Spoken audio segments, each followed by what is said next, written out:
busy living sober, busy living sober. Hi, everybody. Happy Wednesday. It is Wednesday, October 23rd, 2024, and it is episode 490. We are 10 away from 500, you guys. What should I do for my 500th episode? Do you have ideas? Let me know your thoughts. Love to hear your thoughts on the 500th episode. If you're here for the first time, welcome. And if you're back, so happy to have you back. Oh my gosh, it's been quite a month. I can't believe it's already the 23rd. Oh my gosh. And so much is going on right now. We've been dealing with this election, I feel like, for like years. I feel like it's been like we're constantly in election mode. I think since 2020, it feels like it's constantly all this cantankerousness and all this craziness around us. And how do we stay zen? How do we stay in the middle of the bed? I mean, I used to say that when I was first getting sober. I remember, you can't be too much this way and you can't be too much that way, or you're going to be getting wet. Like, imagine you're in a canoe. I always like to use a canoe, even though I've been in a canoe in, I don't know, decades. But anyway, when you're in a canoe and you're leaning too far over to the right, you're touching the water this way.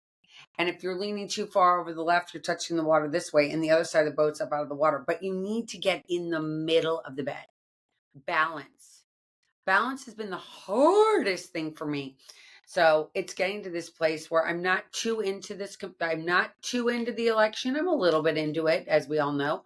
And I get into it a little bit when it causes me like anxiety, or it makes me feel like, oh my gosh, what's going to happen?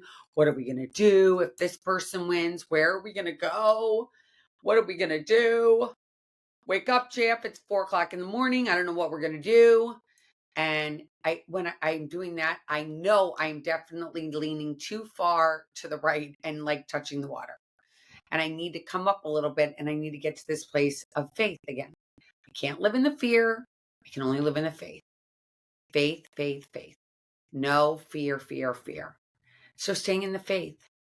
I had a guest on, which I'm actually going to air on Monday.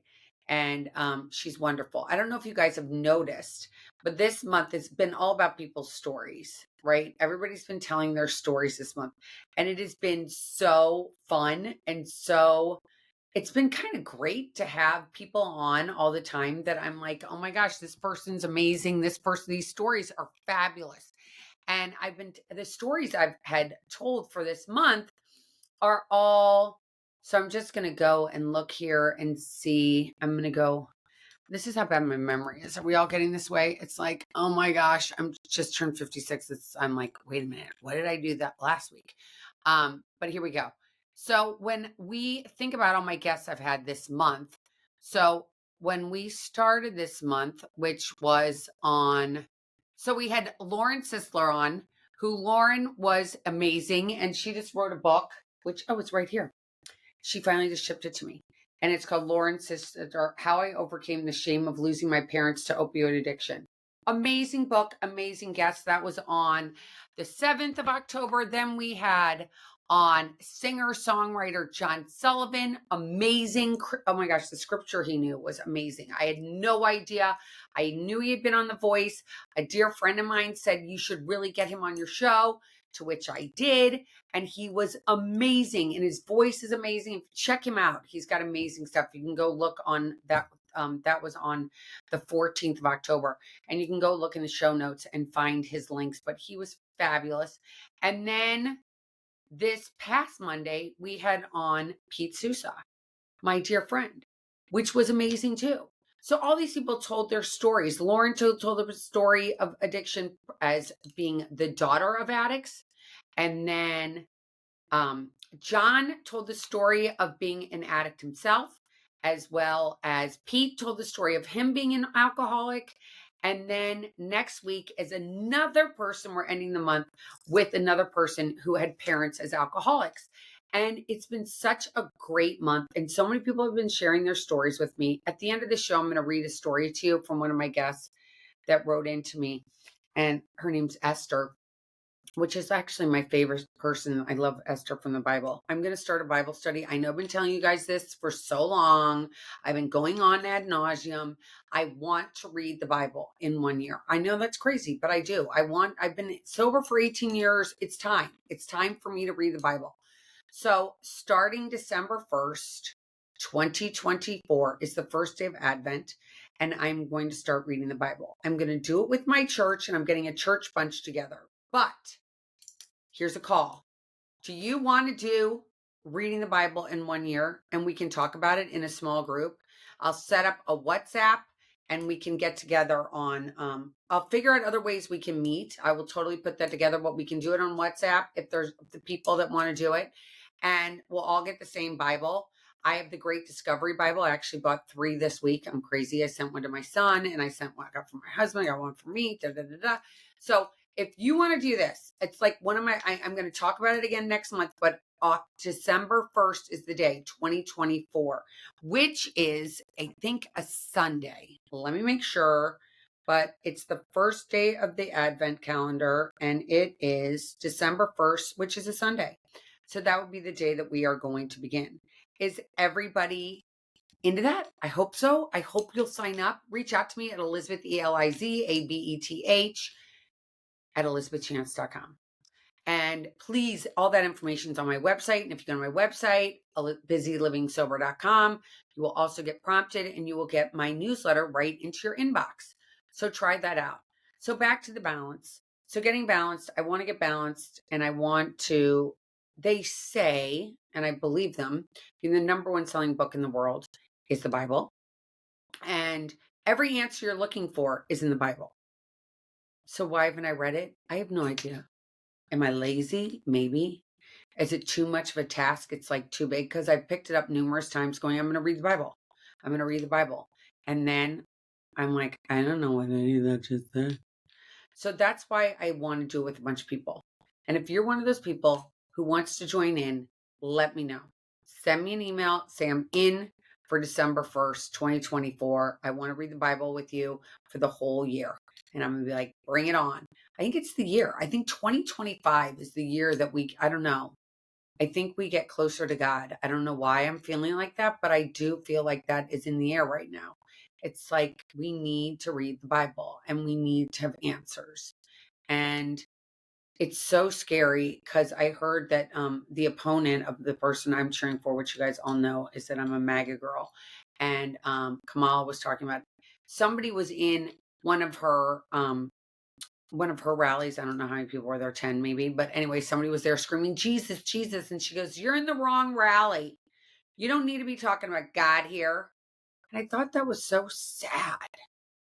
Like as a nation that was started so that we could have freedom of religious views.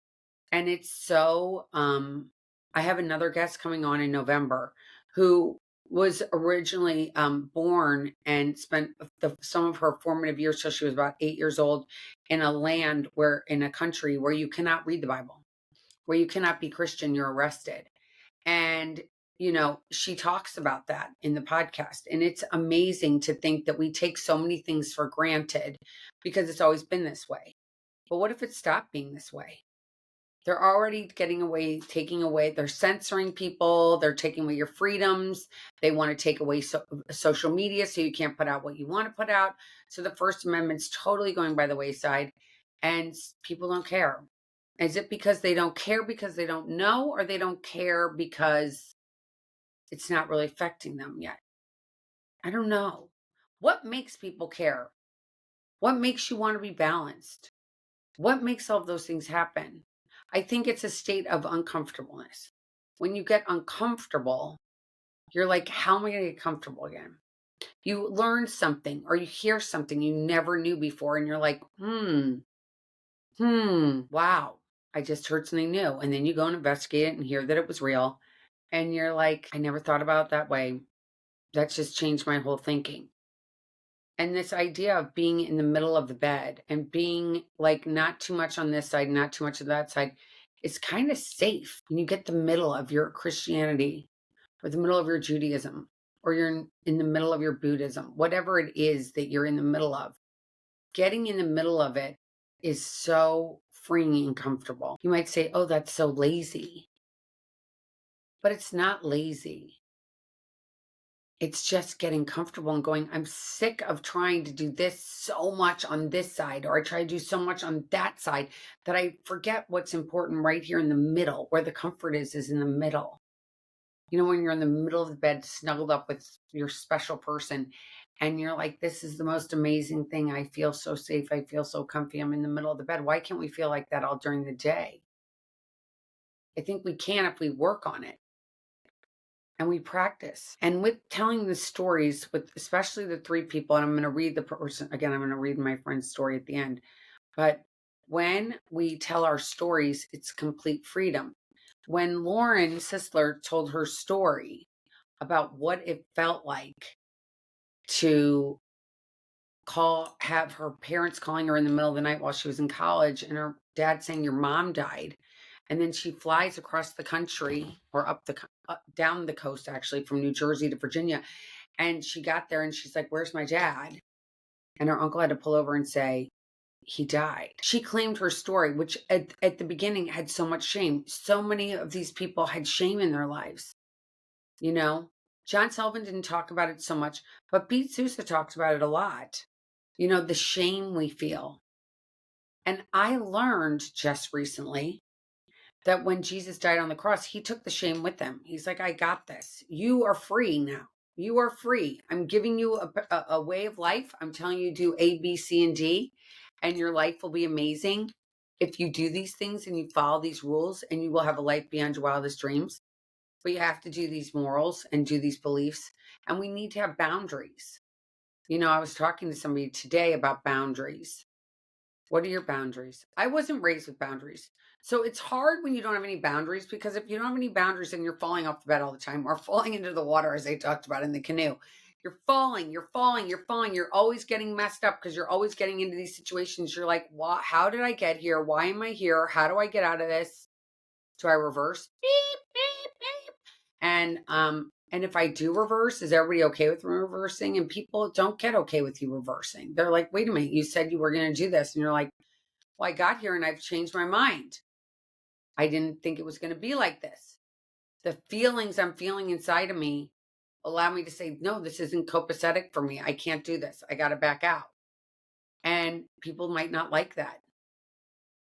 But when you find out what's important to you, which sobriety helps so much with that, because when you're sober, you can feel intuitively, this is the right thing to do, or this is the wrong thing to do. And you have to reverse, or you're doing the right thing and you're like keeping going, and you keep going, you keep moving forward. You're like, this feels good. This feels good. I'm going to move forward.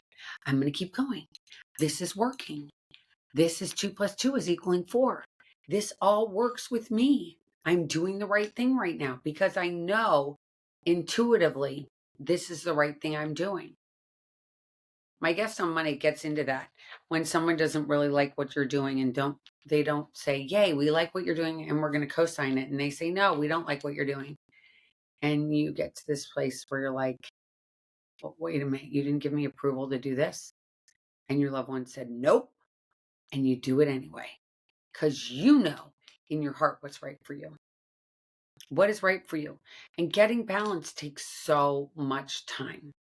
It takes so much time to get to this place of like, I don't want to do this anymore. I don't want to tip anymore. I don't want to feel like I am out of control anymore. I just want to proceed with caution. I just want to go through my life and know that everything is good, that I feel good, that life is good. And, you know, it's just getting to that place takes time. And when we fall or we mess up, we get to this place that we know we have to change. And we have to change. And change is hard. Change is so hard. And it's so frightening. There's no faith in it. I've never felt faith when I'm changing. I haven't felt like I've got faith that this is all going to work out. I just know when I'm doing something that I'm not supposed to be doing, it feels really uncomfortable. And it feels like I've got to change this up. This friendship, this relationship I have in my life isn't working for me. This job isn't working for me. How am I going to change it? We can't really change our kids. And we can't really change our family members. We definitely can't change our spouses or partners.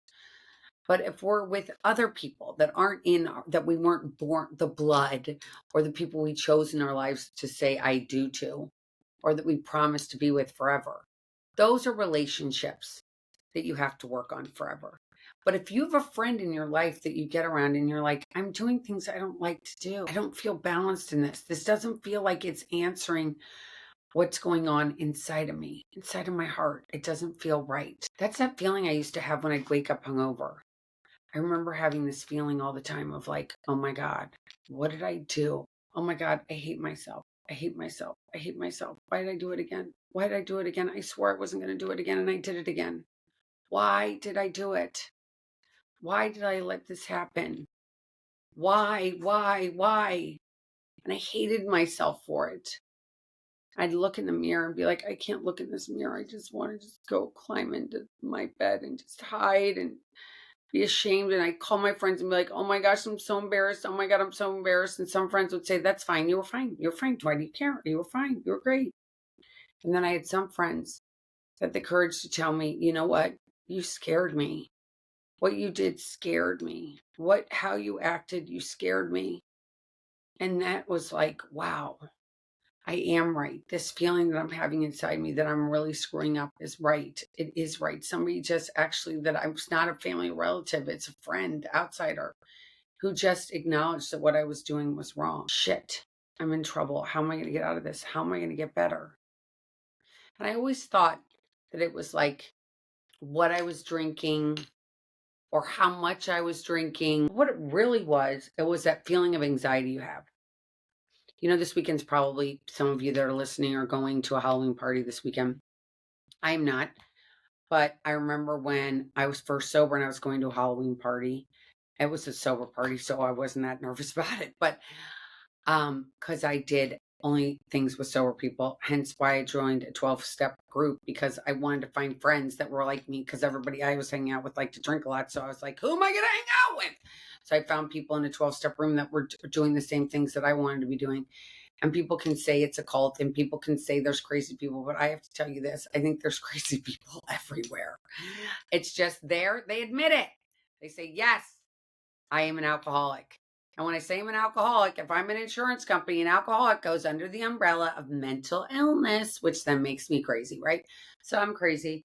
And but that first Halloween, I went with all sober people. But if you're just like trying this out on your own and you're trying to get sober by yourself and you're not in the 12-step group and you're like, how am I going to go to this party? What am I going to do? I'm going to get into this more next week because we're going to be closer next week, obviously, to Halloween. But what do you do when you're feeling uncomfortable? What do you do when that feeling I was just talking about, like you hate yourself, or you have the feeling of like anxiety? Now, anxiety is about something that's going to happen in the future, and shame is about something that happened yesterday or 5 minutes ago. How do you not get into those places? Get in the middle of the bed. I don't want to feel anxiety about the future, and I don't want to feel shame about yesterday. So how do I get into the middle safe zone? How do I do that? Well, realize where those feelings are coming from. Is it the people that are going to be at the party? Is it something in the future that you said you would do prior to then you quitting drinking and you're now like, how am I going to do this? And as Henry likes to say, you do you, boo boo. What do you like to drink? I love to drink sparkling water. It's been my drink for a long time. I've made mocktails. I will continue to make mocktails because I know a lot of people like them. I don't really drink them that much because they're full of sugar. And I'd rather have sugar in dark chocolate for me than have sugar from a drink. But if you're new in sobriety, I get it, wanting to have, a sugary drink because it makes you feel good. Getting a simple syrup, you just take a cup of sugar with a cup of water and you put that on the stove, boil it with whatever your favorite flavor is. If you want to do lavender, if you want to do mint, if you want to do cinnamon, if you want to, you just put a stick of cinnamon in it, or you put a bunch of leaves of mint in there and it makes a minty simple syrup. or you do berries, whatever you want to do. And you mix that with sparkling water and it makes a fancy drink, and you put a piece of fruit on there and you've got it good gold. You're ready to go. And so if you're going to go to a party and you're like, I have to go to this party. I said I was going to go to this party. Get your dress on that you think is so great, or your suit, or whatever it is you're going to wear, and get your favorite shoes so you feel fabulous, a bag that matches your shoes. You can go and find all these things. I can't believe how inexpensive things are on um, Amazon, and find something and get a whole outfit together. And so you feel good on the outside, and have your drink that makes sure that you are not going to pick up that alcoholic beverage. And then you go, and then you wake up the next day and you're still in a place of, I'm still in the middle of the bed. I'm still balanced. I don't have shame from yesterday anymore. I don't have anxiety for work running into those friends I saw at that party last night. I feel good. And you do it one day at a time, one day at a time. The middle of the bed, the balance is where you feel good. If we're inebriated, drunk, or if we're high on drugs, we can't have those feelings of knowing this is the right thing and this is the wrong thing. We can't go and have feelings when we're high, like actual feelings, because everything's altered by the drug or the drink. So getting sober, quitting the drinking, especially talking to a doctor if you've been drinking a lot prior to getting sober, because you could die if you quit on your own and haven't been weaned off properly. Take your time, call your doctor. Don't quit where you could die. Take your time. So again, this is story month. I hope that whole thing made sense to you, that whole middle of the bed, and how if you like yourself, you can be so much better in being in the middle of the bed. So I'm reading this again was story month. If you follow me on any social media, I've been asking for people to send me their stories, and they have. And this is one of the another story that I'm actually reading it today because I thought it would be so beneficial. And it is from Esther. And Esther, I don't know if any of you guys know this, Esther from the Bible. She was the one that went and said and told the Jews to run away because they were going to come and kill him. Got to read that in the Bible. When I find the exact story, I'll let you guys know. But again, if you want to read it with me, starting December 1st, 2024, let me know. Email me at elizabeth@elizabethchance.com. And we're going to go for it. So like many of our stories, here's our friend Esther's story. Like many of our stories, alcohol has been a major player in my family. My earliest memories are wine in my home. However, myself didn't start struggling with alcohol until my first divorce in my late 20s. I started drinking at 21 and only drank socially, although quite a lot, with blackouts. I didn't have the obsession to drink until I found myself divorced, living back home with my parents and sleeping on a futon. I quit my job and had way too much time on my hands. My life was upside down, and my social drinking group, my very best partying friends, stayed by my ex-husband's side. I felt alone. I felt like a victim, and I was able to drink unmonitored. My dad is an alcoholic and was in active addiction at that time. So it was party city each night and on the weekends with my dad. 2 years were a blur, living and drinking in my parents' house until I met my second husband. We were high school sweethearts and were reunited. As is typical with this disease, my emotions were big and I was in a romantic whirlwind. I truly felt I was living a movie. He lived half the country away, so we had a long distance love affair. I drank to celebrate our newfound love and to cry when he traveled back to his state. We married quickly, and I found myself alone in a new state. My drinking kicked into super high gear and exploded when our daughter was born. Those newborn days were the darkest I can remember. Postpartum depression, an emotionally absent husband, and a feeling of loneliness drew me and my alcohol closer as never before.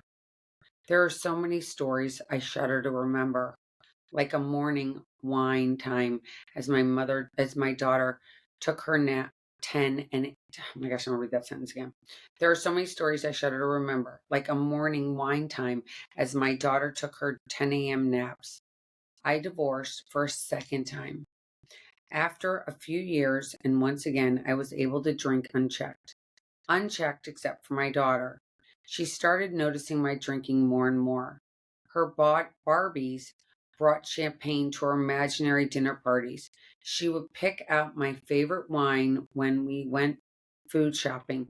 She asked why I was drinking wine out of a coffee cup, and when a little older, begged me not to sneak wine into a movie theater in front of her friends.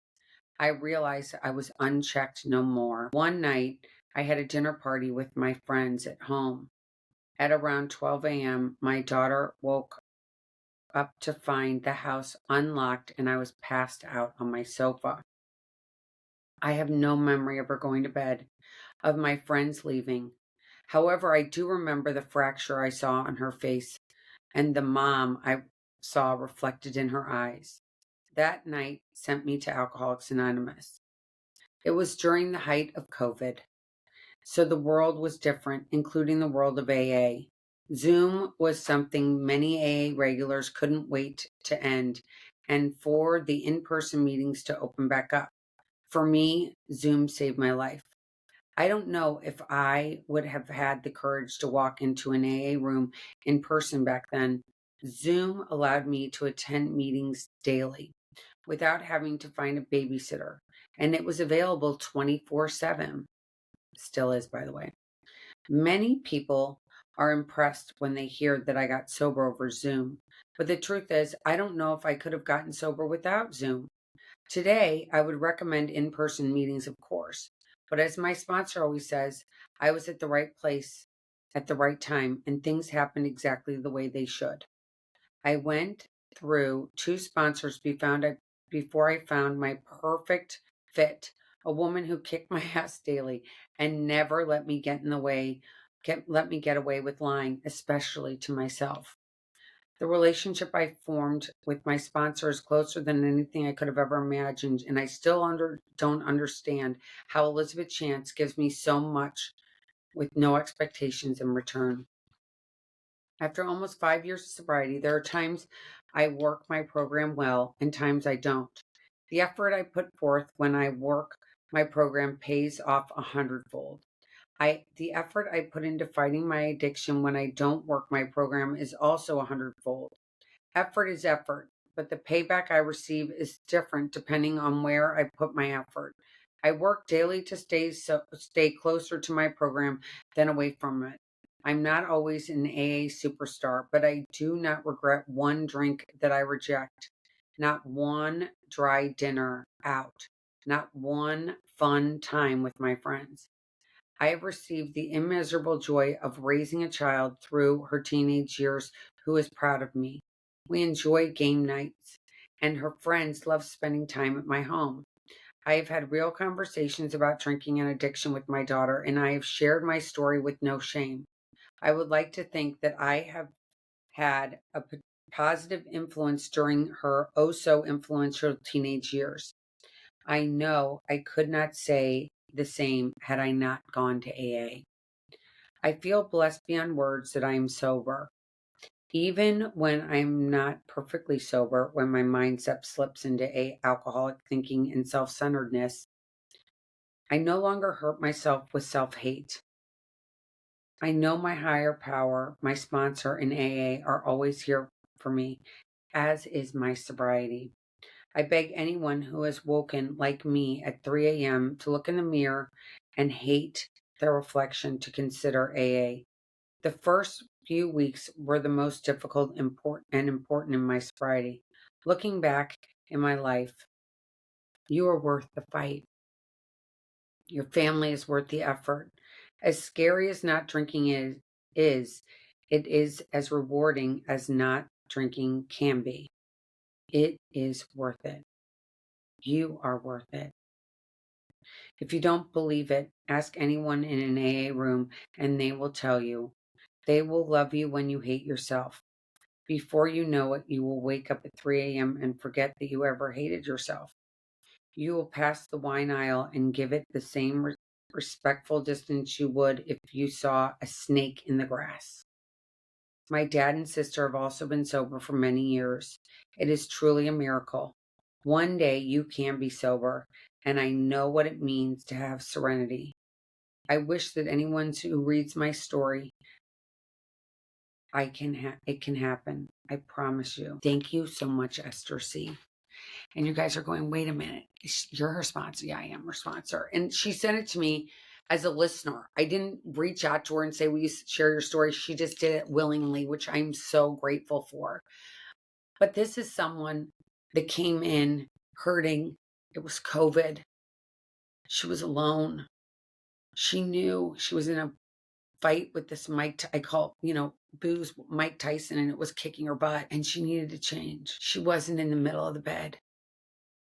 I think she was actually rolled over in the water on one side going, oh my gosh, I've got to get back up. I got to get back up, like so many of us do.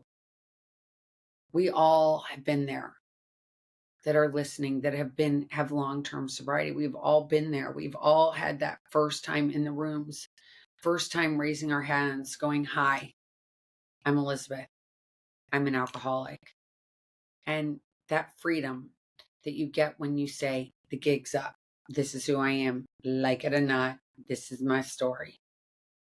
Gives you so much freedom. I hope you enjoyed today's podcast. If you have a story to tell, please share it with me. Again, Elizabeth at elizabethchance.com. And know that you are not alone. And Esther, you're a rock star.